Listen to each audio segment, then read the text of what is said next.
Merci de votre invitation.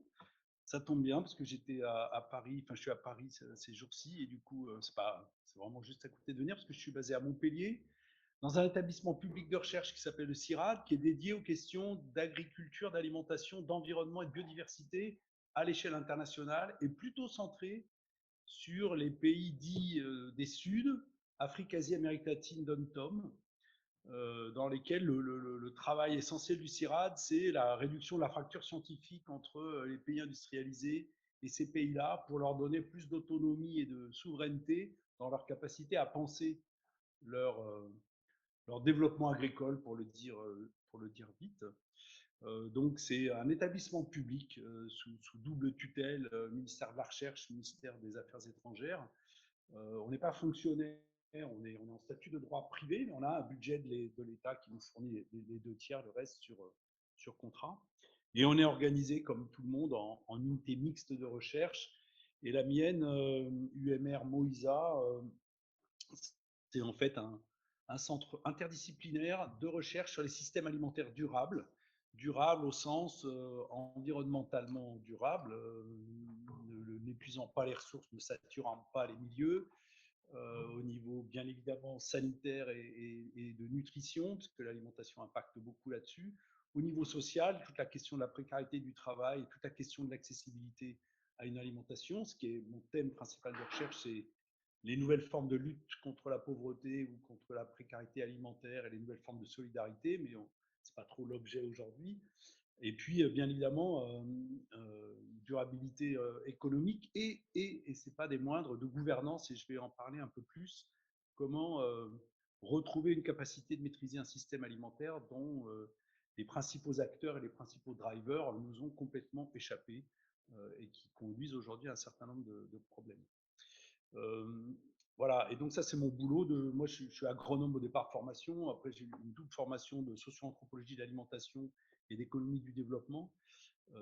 Et donc je travaille dans cette UMR sur les systèmes alimentaires urbains durables, c'est-à-dire comment les villes, qui sont des très grosses contributrices aux problèmes environnementaux, aux problèmes de précarité, aux problèmes de vulnérabilité économique, etc., comment ces villes peuvent en même temps devenir des actrices de la transformation des systèmes alimentaires pour les rendre durables.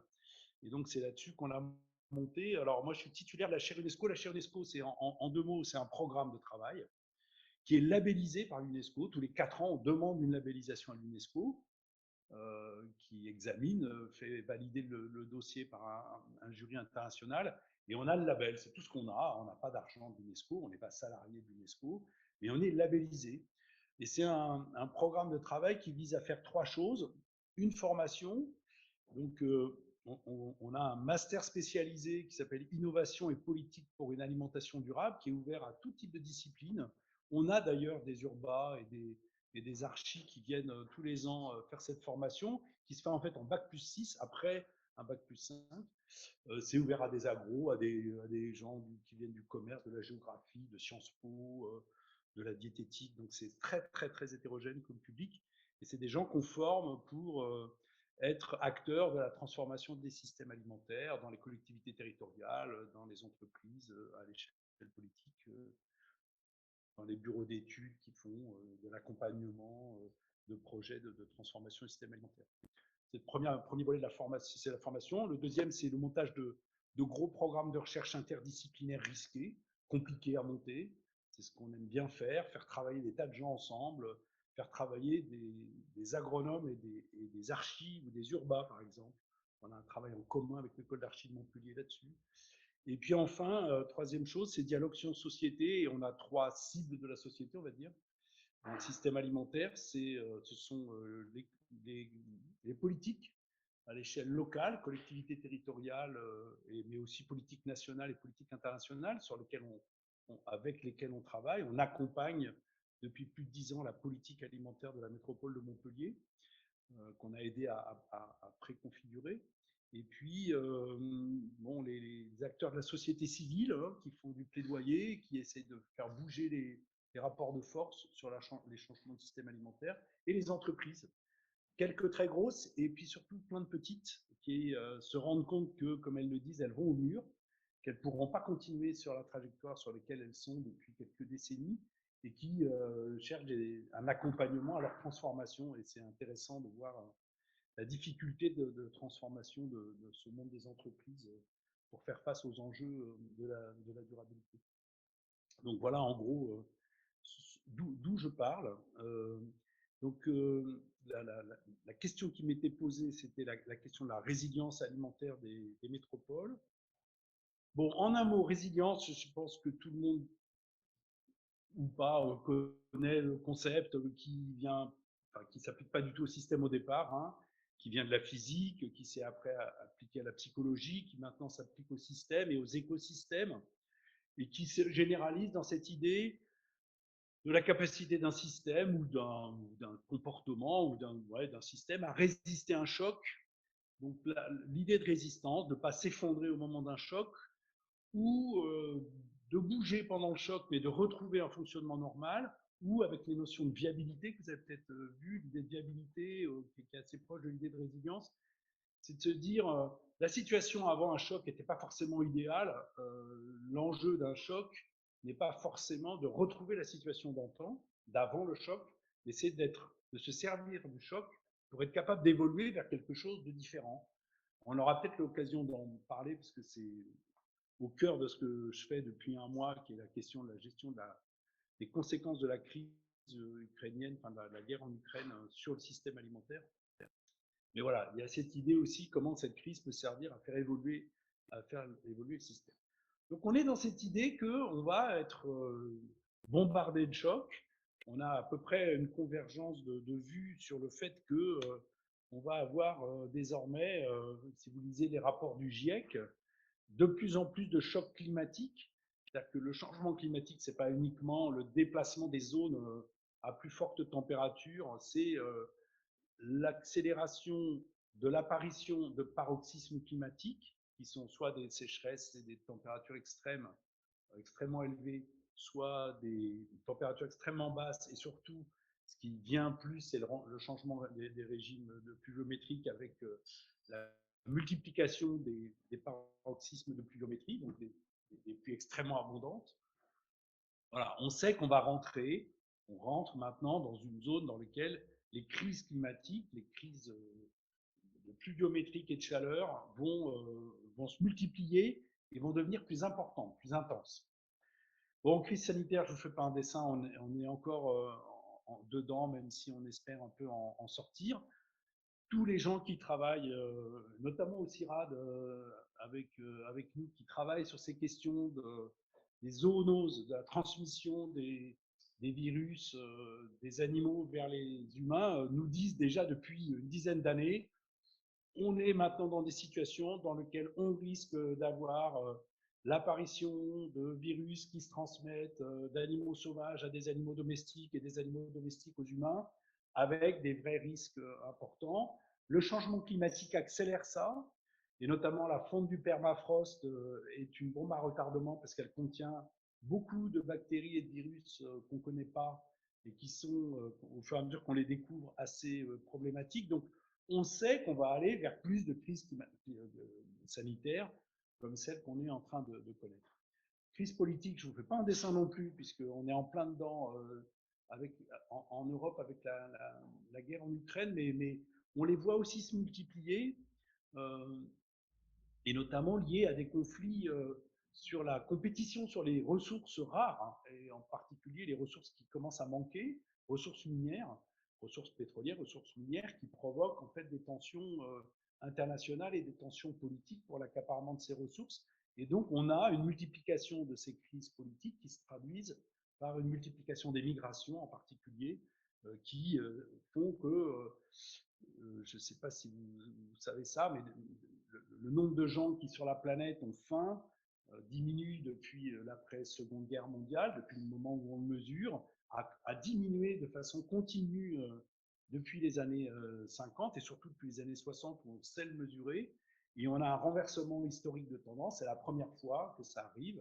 Et ben, on a depuis 5 ans une remontée du nombre de gens qui souffrent de la faim et qui n'est pas du tout liée à un manque de nourriture, puisqu'on produit beaucoup plus de nourriture que ce dont on a besoin sur la planète, mais qui est liée à l'explosion du nombre de migrations liées à des conflits à la fois politique et à la fois climatique. Et que quand on a 1 million de gens qui débarquent en 6 mois dans une zone qui contient 3 millions d'habitants, eh ben, c'est très compliqué d'arriver à nourrir 1 million de gens supplémentaires dans ce genre de zone.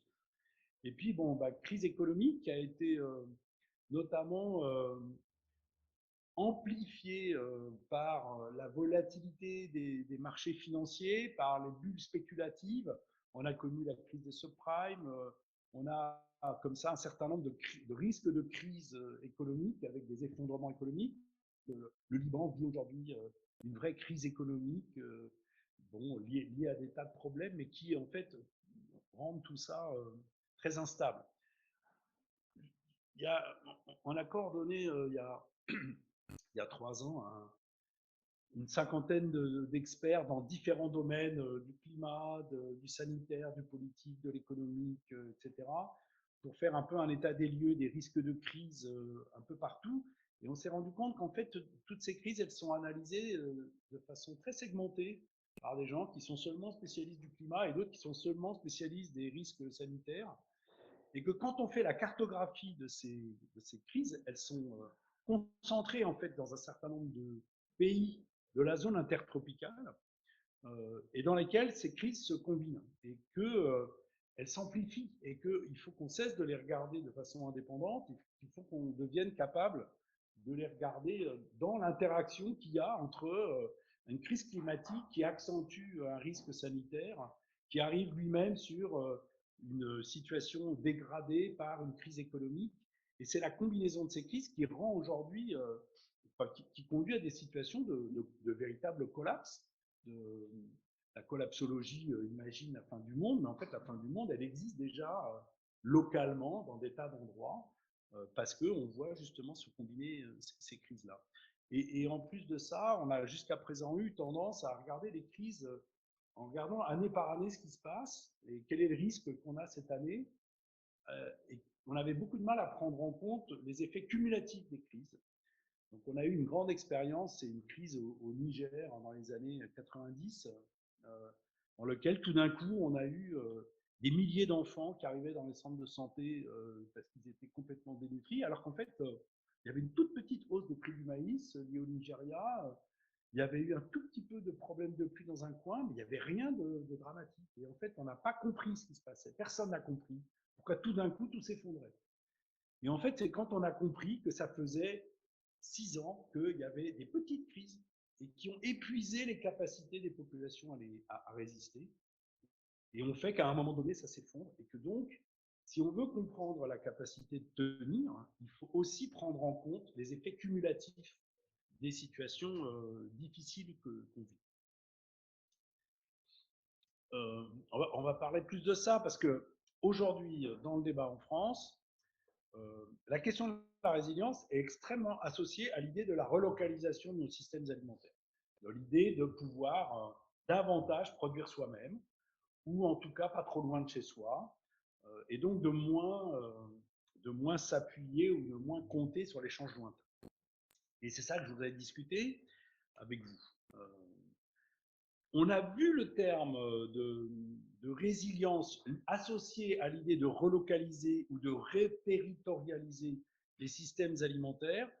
On l'a vu apparaître au cours de la dernière crise, enfin, juste après la première de la dernière série des crises alimentaires qu'on a connues, qui était la crise de 2008. Bon, ça fait déjà un moment, peut-être vous vous en souvenez pas, les prix ont flambé sur le marché international, les prix de quasiment tous les aliments ont flambé sur le marché international, ont provoqué des émeutes que les médias ont appelées les émeutes de la faim, qui étaient aussi des émeutes de la vie chère, pour le dire plus largement, dans des pays qui étaient fragiles politiquement, ou en tout cas en tension politique. C'est une cinquantaine de pays dans lesquels on a eu des émeutes, des renversements de gouvernement. C'est le cas de l'Haïti, qui a renversé son gouvernement en une semaine, médiatisé partout en Afrique et en Asie, donnant l'espoir aux jeunes que cette crise pouvait être l'occasion justement de renverser les gouvernements et de mettre en place autre chose, donc descendant dans la rue, cassant toutes les représentations des systèmes publics et faisant véritablement craindre au secrétaire général des Nations Unies de l'époque une déstabilisation mondiale une chute progressive de tous les gouvernements et donc une véritable crise. Ça a remobilisé quand même considérablement euh, la communauté internationale pour se réintéresser à l'agriculture qui était devenue quelque chose de pas du tout dans l'agenda politique, qui était marginal dans l'agenda politique, euh, et donc a commencé à remettre en cause cette idée que finalement, pour sécuriser l'approvisionnement alimentaire d'une population, c'était intéressant de s'appuyer sur les aliments produits par les pays qui étaient capables de le faire le moins cher possible. Et donc la spécialisation internationale, les avantages comparatifs, on laisse les meilleurs pays, les plus productifs et les plus compétitifs produire pour les autres s'ils en ont la capacité. Et puis, une fois qu'ils ont épuisé leur capacité, d'autres pays, les prix montent, d'autres pays s'y mettent.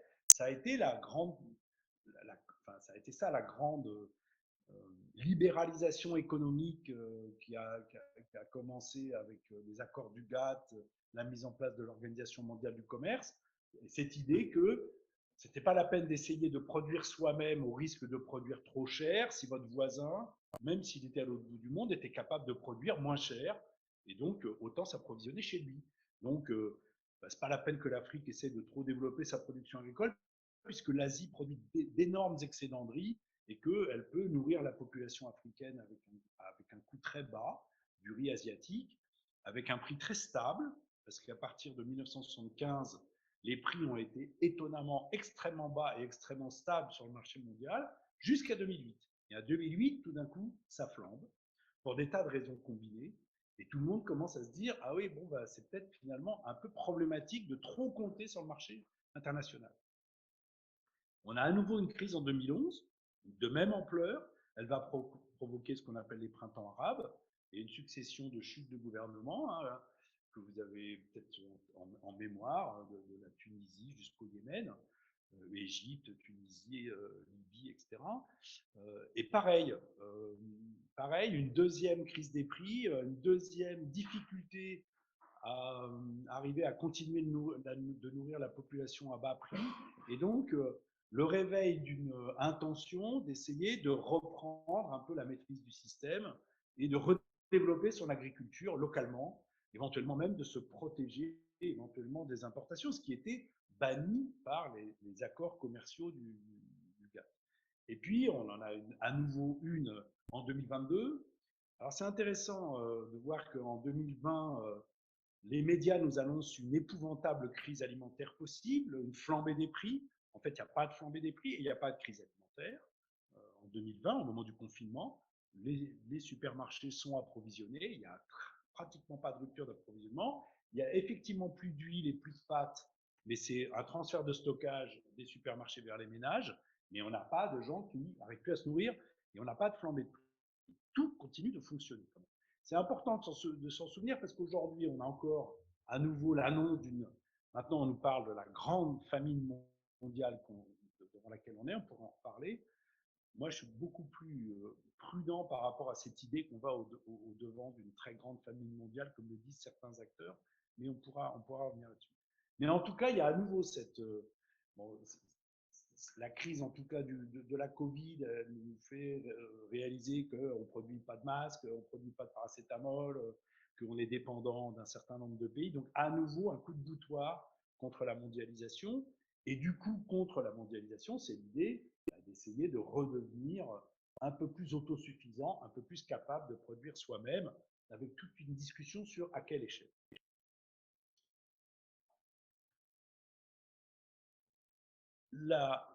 L'intérêt pour le local, et on va voir pour un certain nombre d'autres mots d'ordre aujourd'hui, très associés à l'idée de résilience, euh, personnellement, moi je l'interprète comme une réaction aux distanciations, et je dis au pluriel, et je vais vous expliquer pourquoi, de nos rapports à l'alimentation. On a d'abord eu une distanciation géographique. Une ville, c'est une concentration humaine qui n'a pas la possibilité, sur son propre territoire, de produire sa propre nourriture. C'est la définition même de la ville. Il n'y a aucune ville qui est capable de produire sur sa surface de quoi se nourrir. Euh, donc, ça veut dire qu'on est obligé d'aller chercher de plus en plus loin sa nourriture.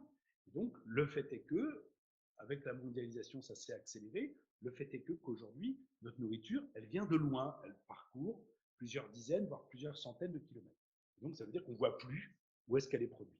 Premier problème, c'est cette distanciation géographique, avec, pour un certain nombre de pays, un recours même à des échanges extrêmement lointains. L'Arabie saoudite, tous les pays du Golfe ne produisent rien, ne produisent aucune nourriture et achètent tout sur le marché international. Distanciation économique, ça veut dire qu'entre le producteur agricole et le consommateur, on a de plus en plus d'intermédiaires. On a des commerçants qui vont rassembler les produits, qui vont les transporter, qui vont les stocker, qui vont les revendre à des transformateurs, qui vont faire des produits semi-ouvrés ou finis, qui vont les fournir à des restaurateurs et à des distributeurs. Et donc, on a de plus en plus d'intermédiaires. Alors, je crois qu'il y a quelqu'un qui est en ligne qui n'a pas coupé son micro.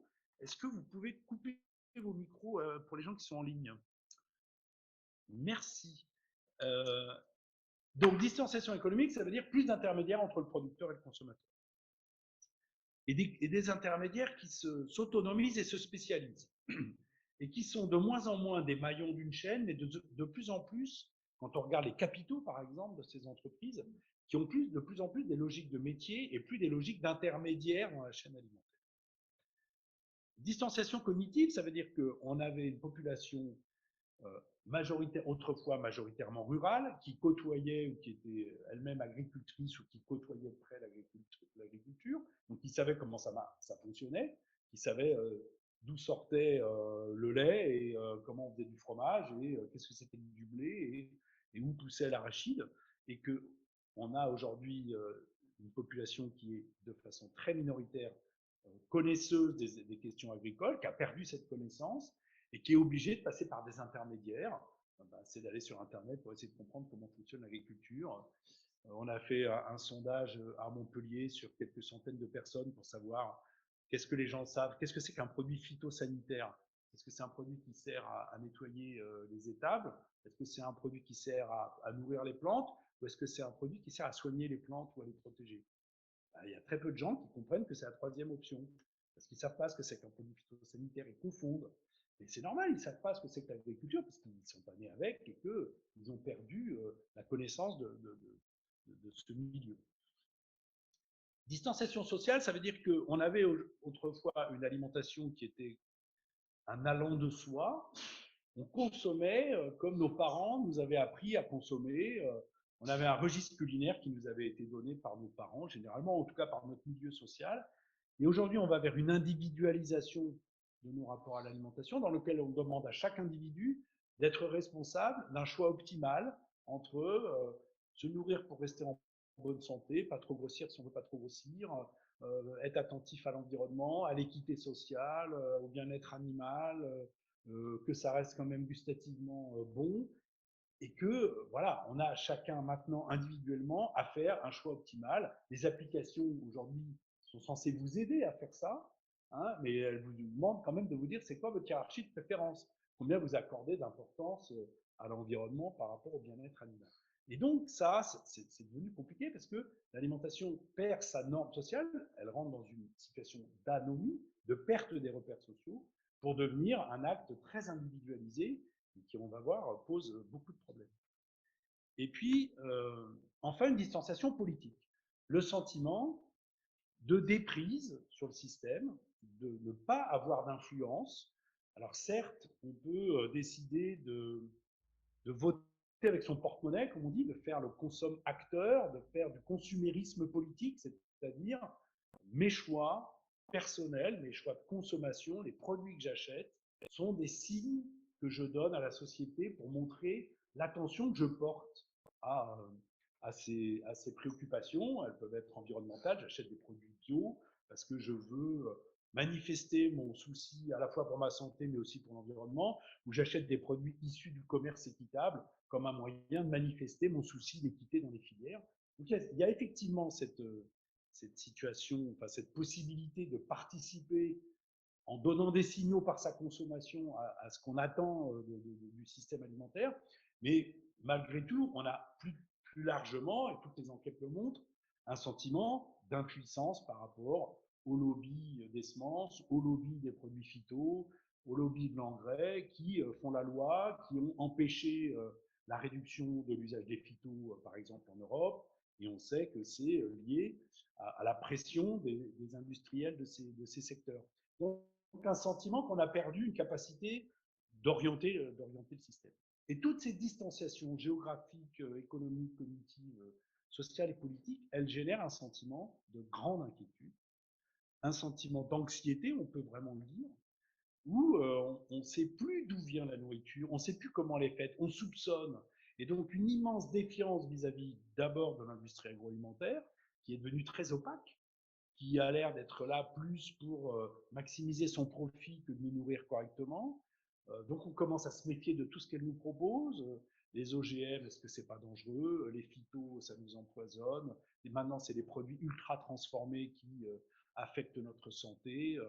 Donc une défiance vis-à-vis de l'industrie et des intermédiaires, une défiance désormais vis-à-vis des pouvoirs publics qui apparaissent bien souvent aux mains de ces lobbies, qui seraient manipulés, qui en tout cas n'auraient pas la force d'arriver à contrer cette situation. Et puis même maintenant, c'est développé une véritable défiance vis-à-vis des scientifiques et de ce qu'ils essayent de prouver ou en tout cas de montrer. Donc cette anxiété, ce sentiment de déprise provoque en réaction une recherche de proximité. Et proximité au pluriel. Réduire la distance kilométrique, c'est ça tout le localisme ou le locavorisme. Donc, essayer d'acheter quelque chose de local. On va revenir là-dessus pour voir comment aussi cette idée locale, elle a été construite par un certain nombre d'acteurs qui ont intérêt à ce qu'on focalise notre attention sur la question du local. Je vais y revenir. Circuit court, c'est pas la même chose. Ça peut venir de pas loin, mais c'est plutôt l'idée qu'il n'y a pas d'intermédiaire entre le producteur et le consommateur, où il y a juste un intermédiaire. Donc, ça veut dire que je peux commander du vin à un producteur que je connais, il peut être loin, mais j'ai une relation directe avec lui. Alors, c'est vrai que ça prend aussi des relations plus directes au travers, par exemple, des paniers solidaires, des AMAP et ce genre de choses, où j'ai une relation directe avec un producteur qui, le fait est pas très loin de là où j'habite et peut soit venir me livrer sa commande dans un lieu proche de chez moi, soit je vais même acheter directement, soit je vais sur un marché paysan. Mais l'idée de circuit court, il faut la distinguer. C'est vraiment peu d'intermédiaires par rapport à l'idée du local, qui est plutôt une question géographique. Proximité cognitive, c'est le réinvestissement actuellement dans l'alimentation. Le fooding, tout ce mouvement dans lequel on a la possibilité du coup de savoir d'où ça vient, comment c'est produit, donc ça se diffuse beaucoup sur Internet. Et on voit un grand engouement, le réapprentissage du goût, un nouvel intérêt pour essayer de comprendre comment fonctionne le système. Vous ouvrez des entreprises en porte ouverte, les gens aiment bien aller voir. Enfin, il y a un nouvel intérêt pour essayer de comprendre le système. Proximité sociale, c'est intéressant parce qu'on voit émerger de nouveaux prescripteurs sociaux, c'est-à-dire des gens qui vous expliquent comment bien manger sans que vous ayez trop à vous poser de questions. Et c'est finalement très rassurant de pouvoir suivre des modèles. Le véganisme est un des vecteurs d'un nouveau type de prescription. Vous avez beaucoup de sites qui vous expliquent comment devenir végane et du coup à vous aider à trouver des moyens de ne pas trop vous prendre la tête pour arriver à manger ou à supprimer les produits animaux de votre alimentation. Et puis enfin, proximité politique, c'est l'émergence de ce qu'on appelle la démocratie alimentaire, de toutes ces formes de participation des citoyens, des consommateurs, à l'élaboration des politiques. Alors ça prend la forme de conseils citoyens de quartier. En France, on n'est pas très familier encore avec ça, mais si vous allez aux États-Unis ou au Canada, où on a vraiment des villes qui ont été pionnières dans la mise en place de politiques alimentaires urbaines, Toronto, Vancouver, et aujourd'hui on a des dizaines de villes canadiennes et nord-américaines dans lesquelles ont été créés des conseils de politique alimentaire locaux, dans lesquels on a des représentants des habitants du quartier qui participent à l'élaboration de la politique alimentaire de leur quartier et de leur ville ou de leur métropole, et qui donc apprennent à comprendre qu'est-ce qu'on peut faire avec les outils que manie une collectivité territoriale. Alors même si ce n'est pas toujours les mêmes outils d'un pays à l'autre, il y a quand même, par le biais de qu'est-ce que je fais avec mon foncier? Est-ce que je l'attribue à de la construction ou est-ce que je l'attribue à un maintien d'espaces agricoles ou d'espaces verts? Est-ce que j'en fais des zones d'activité économique? Donc ça, c'est quand même une prérogative que beaucoup de collectivités territoriales dans pas mal de pays ont dans les mains. Les schémas de cohérence territoriaux et les plans les PLU, les plans locaux d'urbanisme, c'est des instruments des collectivités territoriales. Ce n'est pas le cas de tous les pays. Les infrastructures. Est-ce que je mets en place un marché de gros pour l'approvisionnement de ma ville, pour lutter contre les plateformes de la grande distribution? Est-ce que comment j'aménage les zones commerciales? Est-ce que je facilite l'installation des supermarchés en périphérie? Est-ce qu'au contraire, je facilite la réinstallation de magasins de distribution dans les quartiers? Donc c'est toute la politique d'urbanisme commercial qui est aujourd'hui un instrument qui est revisité par un certain nombre de collectivités territoriales, de villes, pour façonner ce qu'on appelle le paysage alimentaire, le foodscape, pour en faire un moyen d'accéder plus facilement à l'alimentation. Vous avez peut-être entendu parler aux États-Unis, parce que Michelle Obama était une grande avocate de ce combat, le combat contre les déserts alimentaires et les marécages alimentaires, les food deserts aux États-Unis, des zones d'habitat, de population à faible pouvoir d'achat, dépourvues de tout commerce, ou en tout cas où éventuellement où les seuls commerces ne vous vendent que des produits industriels et beaucoup de soda. Et quand ils sont très concentrés, ça devient des food swamps, des marécages alimentaires dans lesquels la seule offre alimentaire est une offre de produits de très mauvaise qualité nutritionnelle. Il y a plein de travaux aux États-Unis qui ont montré que habiter dans un food swamp ou dans un food desert, en fait, vous détermine beaucoup vos comportements alimentaires. Vos comportements, ils sont déterminés par votre environnement et pas uniquement par votre volonté. Vous avez envie de manger des fruits et légumes, et si vous n'en avez pas à proximité de chez vous et s'ils sont inaccessibles économiquement, et ben, du coup, vous n'en mangez pas ou vous en mangez peu. Donc, conseil de politique alimentaire qui, c'est ce qu'on essaie d'expérimenter à Montpellier, qui se réinvestissent dans les quartiers pour définir les paysages alimentaires désirés dans le futur, avec la population et en particulier avec la population à faible marge de manœuvre et à faible pouvoir d'achat, en étant extrêmement attentif à ne pas en faire des espaces de bobos, et bien des espaces de mixité sociale dans lesquels tous les habitants, y compris ceux qui n'ont jamais la parole, peuvent effectivement se saisir de cette question. Donc ça, c'est pour les aménagements de paysages. La restauration collective, et en particulier la restauration scolaire, en France, est un instrument très important des collectivités territoriales. Alors, il ne faut pas non plus trop fantasmer. À Montpellier, on a fait le calcul. On a des politiques de restauration scolaire à l'échelle des primaires, donc à l'échelle de la ville, qui est la plus ambitieuse de France, qui a fait remonter les taux d'inscription dans les cantines. Bon, on sert 15 000 repas jour, on est très content. On ajoute les repas maintenant du département qui fournit les collèges et de la région qui fournit les lycées. On additionne tous les repas, c'est 1,4% de tous les repas consommés dans la ville. Donc c'est un levier, mais c'est un levier qui n'est pas non plus énorme en termes de quantité, mais c'est un levier qui peut permettre en tout cas d'amorcer des nouveaux types d'approvisionnement alimentaire. Et puis c'est en même temps aussi un levier qui prépare le futur. Et puis enfin, les villes, elles gèrent les déchets qui s'accumulent dans la ville. Vous mangez, mais vous rejetez une partie de l'azote, du phosphore et du potassium qui vont dans les stations d'épuration, et aujourd'hui qu'on sait très mal valoriser pour en faire de l'engrais, alors que c'est de l'engrais potentiel. Mais c'est des rejets qui sont très pollués, et c'est un enjeu absolument considérable pour reboucler les cycles de matière. Et voilà, la démocratie alimentaire, aujourd'hui, elle conduit les habitants avec des nutritionnistes, des médecins, des sociologues, des scientifiques, des collectivités territoriales et parfois des entreprises à repenser comment je construis la ville alimentaire de demain. Si vous avez lu Caroline Steele, La ville affamée, vous comprenez ce que ça veut dire construire la ville alimentaire de demain.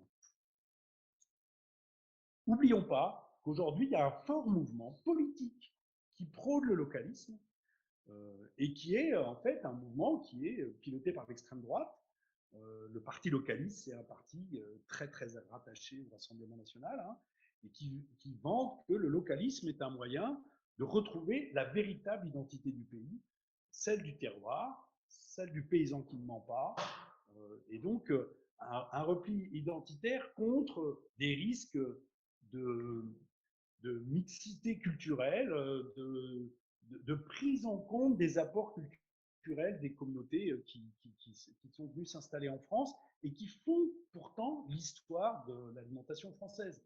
L'histoire de l'alimentation française, c'est absolument pas l'histoire d'un pays qui a été fermé sur lui-même, c'est au contraire l'histoire d'un pays qui a été importé de la pomme de terre, de la tomate, importé en termes de comprendre d'où ça vient et de souhaiter être cultivé, de maïs, etc.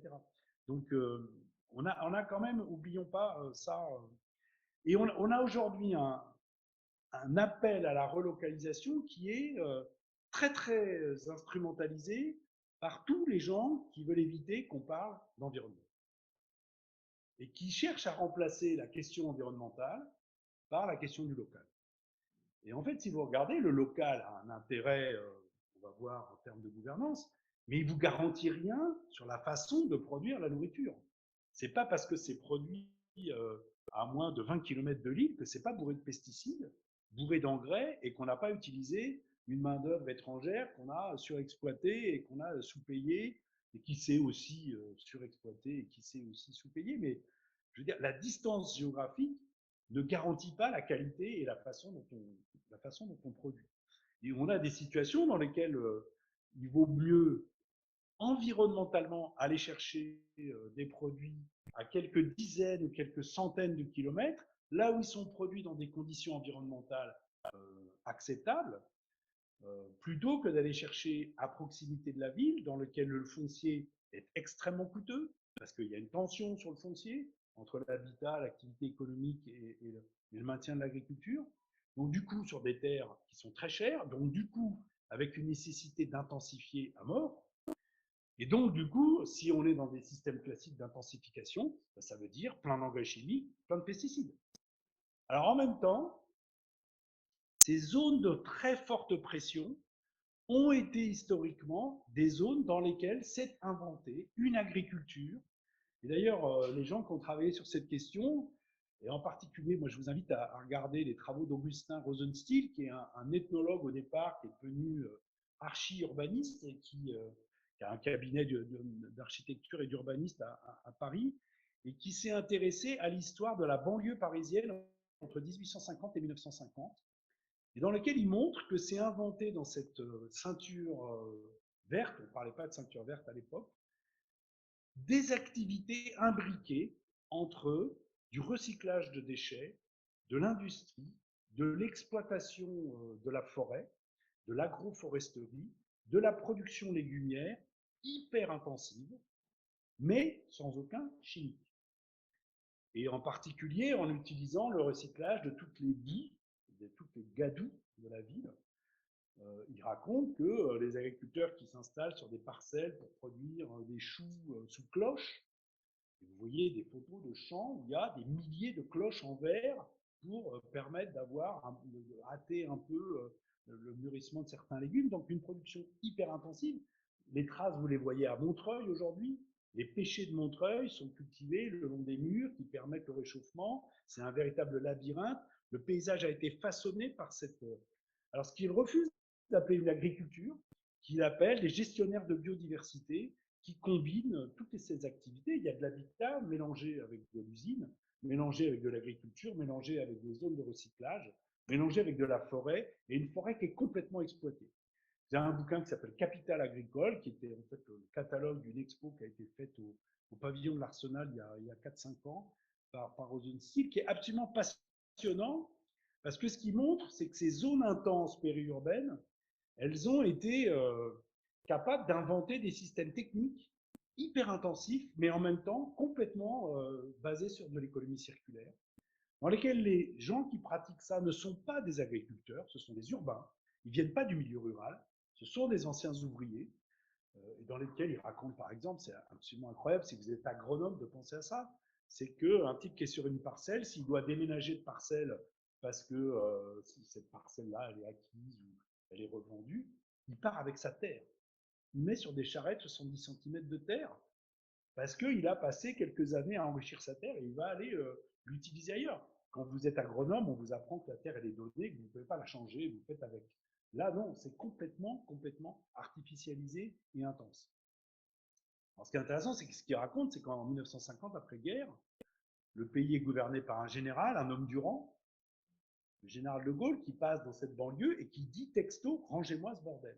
Rangez-moi ce bordel, c'est parce que, effectivement, tout est mélangé et qu'on est dans une période où on cherche quand même plutôt à spécialiser, fonctionnaliser. On va mettre des zones d'habitat, on va mettre des zones d'activité, on va mettre des zones, des espaces verts pour que les gens qui ont perdu ce contact au quotidien d'une zone où on produit de la biomasse retrouvent un peu de biomasse dans des espaces verts.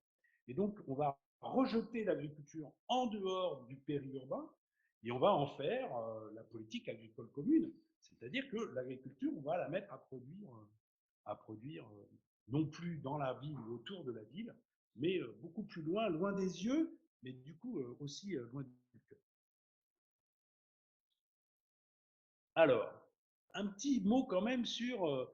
C'était super ce truc de Rosenstiel. Quand on lit Rosenstiel, on se dit, mais vraiment, pourquoi on ne retrouve pas ça? Pourquoi on ne multiplie pas de l'agriculture urbaine et périurbaine? Bon, ce que Rosenstiel ne dit pas vraiment, mais ce n'est pas sa question, c'est qu'en fait, ça ne nourrit pas la ville. Ça nourrit la ville en légumes. Mais le légume, c'est marginal dans la consommation alimentaire en termes de budget.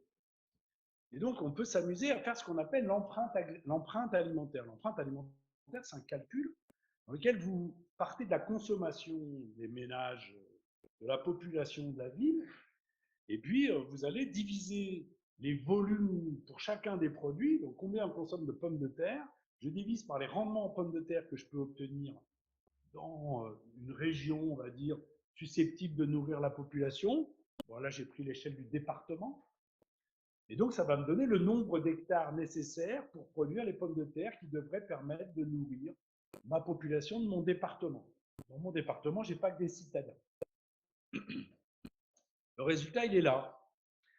Il est que, effectivement, vous avez des zones, vous voyez, les zones vertes foncées et les zones vertes, c'est des zones qui sont en production d'excédents alimentaires. Enfin, elles ont un nombre d'hectares qui permet de nourrir une population bien supérieure à la population du département. Et vous avez aussi d'autres zones, les zones qui sont en orange, rouge et marron, qui, elles, sont avec des surfaces agricoles qui ne sont pas suffisantes pour pouvoir, si on les mettait en culture pour nourrir la population, qui ne sont pas suffisantes pour nourrir la population. Et évidemment, si vous regardez, c'est aussi des zones de grande concentration humaine. C'est la Côte d'Azur, c'est le bassin parisien, c'est l'Est, c'est le nord où on est, c'est la Gironde, voilà, c'est tout l'arc méditerranéen et c'est Rhône-Alpes. Ça veut dire que si je calcule maintenant combien ça fait, ça veut dire que la moitié de la population française vit aujourd'hui dans des départements dont la surface agricole ne permet pas de. Et donc, voilà. Donc, d'un point de vue théorique, ce que je veux juste dire, c'est qu'aujourd'hui, on a la moitié de la population française qui aimerait bien relocaliser son alimentation, mais qui en fait est sur un territoire qui ne lui permet pas de le faire. Alors, elle pourrait s'étendre. Mais si vous voulez étendre Paris, ça va quand même très loin. Parce que la concentration humaine est telle que pour arriver à nourrir Paris, c'est grosso modo 600 km de périphérie qu'il faut essayer d'envisager. Donc, ça veut dire qu'on est contraint, quand on comprend ça, de combiner de la relocalisation qui a un intérêt économique et qui a un intérêt en termes de maîtrise, et ça va être particulièrement vrai pour les légumes, avec des nouvelles formes de solidarité entre les villes et les zones de production agricole un peu plus éloignées que le territoire même de la métropole. La métropole lilloise ne pourra jamais produire la nourriture qui nourrira la métropole lilloise.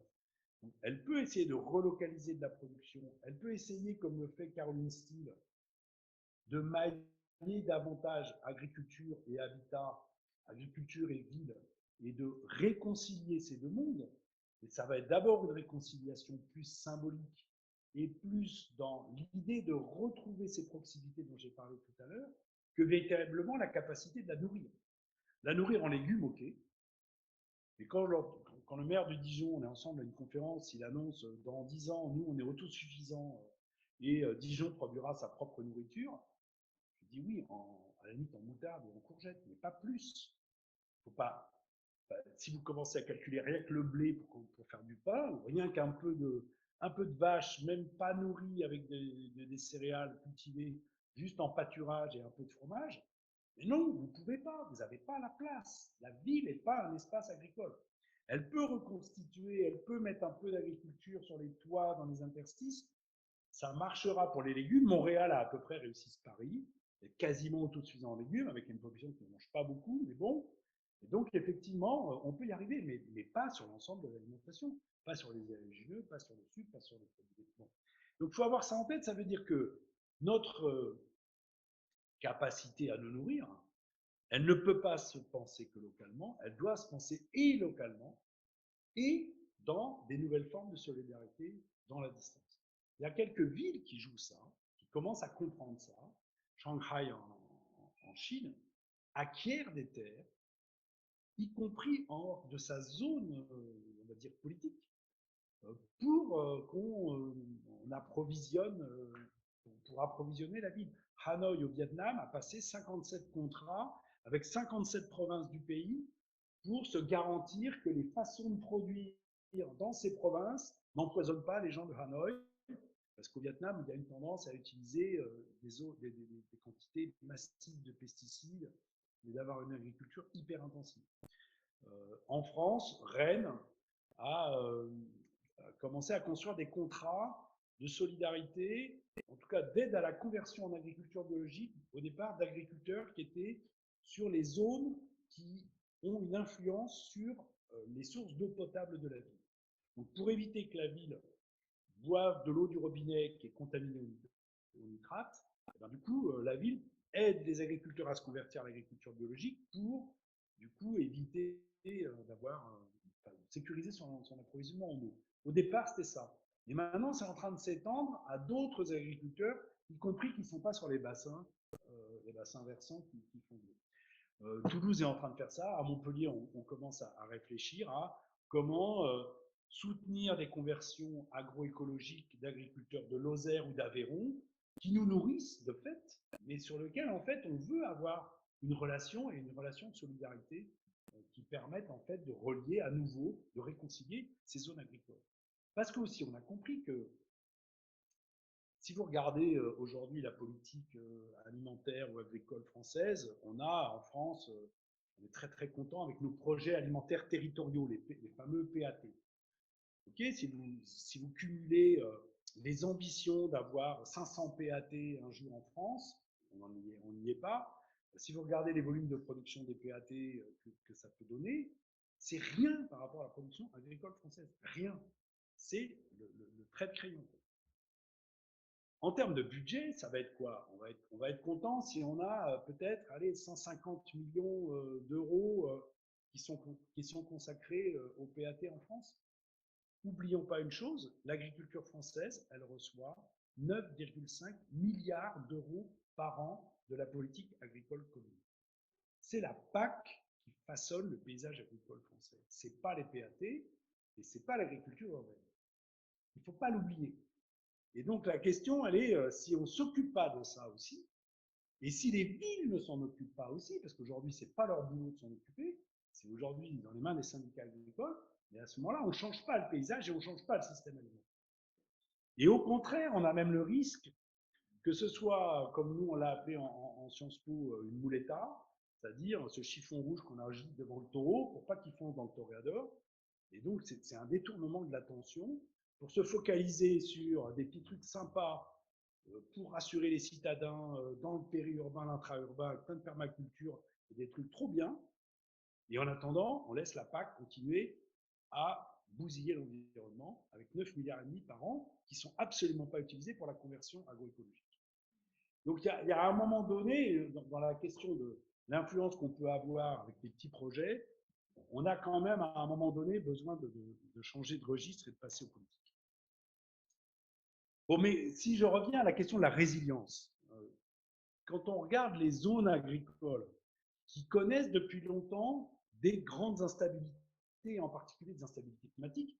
Et le CIRAD, où je travaille, a beaucoup travaillé au Sahel, donc cette zone juste au sud du Sahara, soumise aux aléas climatiques.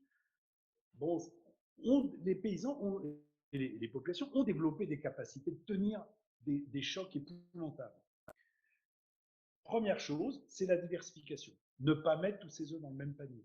Ne pas compter sur un seul produit. Aujourd'hui, l'Égypte est dans une situation extrêmement compliquée parce que le blé flambe sur les marchés internationaux. Or, en Égypte, la principale base alimentaire, c'est le blé. Et ils importent pratiquement tout leur blé. Donc, effectivement, ils sont extrêmement vulnérables à une augmentation du prix du blé. Si vous allez au Nigeria, le Nigeria importe un peu de blé, mais le blé ne représente même pas 10% de l'apport calorique. Vous avez du manioc, vous avez de l'igname, vous avez du niébé, vous avez du mil, vous avez du maïs, vous avez de la patate et de la pomme de terre. Et que, en fait, c'est un pays qui a diversifié son régime alimentaire pour justement être capable, en cas de problème sur une production, de se rabattre sur les autres. Donc, diversification, c'est la première chose qui permet la résilience. Et ça veut dire aussi diversifier ses sources d'approvisionnement.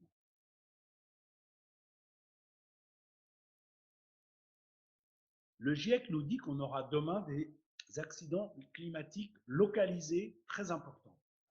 Si vous imaginez tout produire dans une zone et que vous avez un pépin climatique sur cette zone et que ça anéantit votre capacité de production et que vous n'avez pas parallèlement été capable de développer des relations commerciales avec d'autres zones qui permettent de se retourner sur d'autres zones, et bien à ce moment-là, vous êtes extrêmement vulnérable. C'est-à-dire vous êtes tout sauf résilient. Deuxième facteur de résilience, et c'est le facteur qu'on voit aujourd'hui dans ce qui se passe avec la crise en Ukraine, si je compare par exemple la Tunisie, le Maroc ou le Liban, la grande différence entre ces trois pays, c'est qu'il y en a deux qui ont des stocks et qu'il y en a un, le Liban, qui n'en a pas. Et qui, du coup, est lui beaucoup plus vulnérable à la flambée des prix. Parce qu'il n'a pas de stock pour tenir en espérant que les prix redescendent et ils finiront par redescendre de toute façon. Donc le stockage, ce n'est pas que le stockage de produits alimentaires, c'est aussi le stockage d'argent, c'est l'épargne. C'était la tirelire. On mettait de l'argent dans une tirelire en cas de coup dur, en cas d'imprévu, ou alors quand on avait une dépense importante à faire.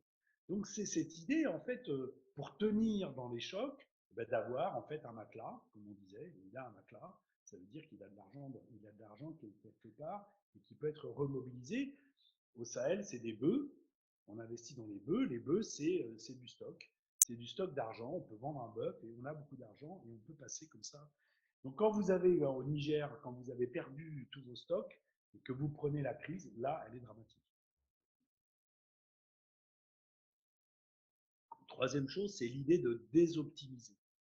On a conçu des systèmes techniques qui fonctionnent dans des conditions très particulières, avec des paramètres qui sont calés pour que telle plante elle ait un maximum de rendement s'il y a entre 87 et 95 jours de pluie, si la température n'a pas dépassé 38 degrés, et si donc on fabrique des turbos, on fabrique des espèces de machines extrêmement pointues, extrêmement performantes, mais dans des conditions très particulières. C'est ça l'optimisation. Aujourd'hui, tout l'enjeu, c'est de retrouver ce qu'on appelle les systèmes plastiques. Des systèmes qui sont capables de tenir dans des situations beaucoup plus aléatoires, beaucoup plus larges. C'est-à-dire que ça va donner un minimum de rendement, mais qu'il pleuve 80 ou 75 jours ou qu'il pleuve 120 jours dans l'année, que la température ait pu cramer. Qu'est-ce que font les paysans du Sahel? Ils mélangent les variétés pour avoir un espèce de système qui, effectivement, n'est pas au rendement optimum. Un agronome classique, il arrive, il dit mais c'est n'importe quoi. Vous avez mélangé plein de variétés. Le paysan, il vous dit ouais, j'ai mélangé plein de variétés parce que j'ai 20% de mes variétés, si j'ai une sécheresse, elles donneront. Et j'en ai 20%, si j'ai des inondations, elles donneront quand même. Et puis j'ai le reste qui, si c'est à peu près normal, donnera. Et ça veut dire que j'ai diversifié et j'ai en même temps rendu mon système plastique, mon système capable de tenir. Quatrième moyen que font tous les gens qui sont en situation d'instabilité, c'est la mutualisation des risques. La mutuelle, c'est ça. Je cotise et ensemble, si l'un de nous a un pépin, ensemble, et va utiliser l'argent qu'on a cotisé tous ensemble pour, pour faire face à cette crise.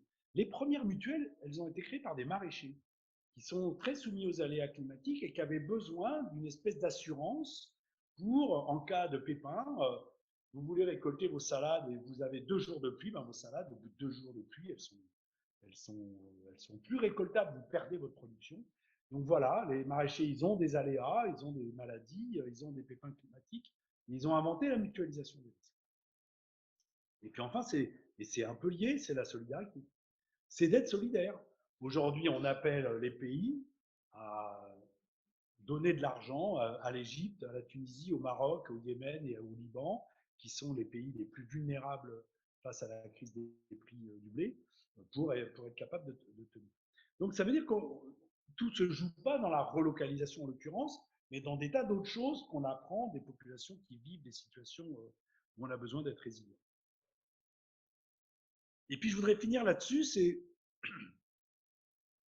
on voit entremêler dans le débat sur la résilience le débat sur la souveraineté, sur la question d'être moins dépendant d'acteurs ou de systèmes ou de technologies sur lesquels on a perdu tout contrôle.